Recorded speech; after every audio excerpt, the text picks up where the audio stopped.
अगर आप चाहती हैं कि आपकी डिलीवरी डेट विदाउट ऐप या विदाउट अल्ट्रासाउंड आपको पता चल जाए कि आपकी ईडीडी क्या है, ईडीडी मतलब एक्सेप्ट डिलीवरी डेट, तो इसको खुद से घर में निकाल लेना बहुत ही आसान है। आपको जिस दिन पीरियड्स आए हैं उस डेट के अंदर आपने 7 प्लस कर देना है, और जो मंथ चल रहा है उस मंथ में से आपने -3 कर देना है।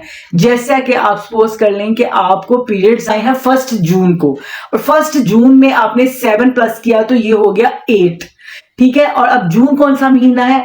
जून है 6 मंथ, 6 में से माइनस कर दें 3, तो पीछे क्या बचा? 3। तो अब आपकी डिलीवरी डेट क्या आ गई? 8 मार्च।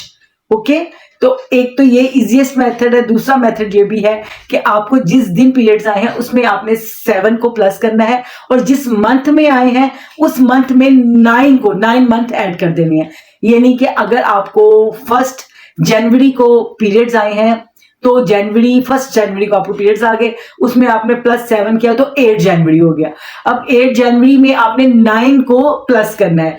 फरवरी, मार्च, अप्रैल, मई, जून, जुलाई, अगस्त, सितंबर, अक्टूबर, तो 8 अक्टूबर आपकी डिलीवरी डेट हो गई। ये तो उन पेशेंट्स के लिए था जिनके पीरियड्स रेगुलर रहते हैं। जिनके पीरियड्स रेगुलर नहीं होते हैं वो एक डेटिंग स्कैन होता है 8वें महीने में, उसमें से भी निकाली जा सकती है डेट।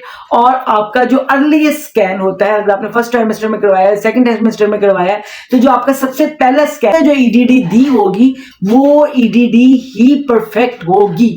और जो ईडीडी दी जाती है जरूरी नहीं है तुम्हारी डिलीवरीज उसी डेट पे हो, तो उससे 8 दिन पहले और उससे 8 दिन बाद भी हो सकती है डिलीवरी।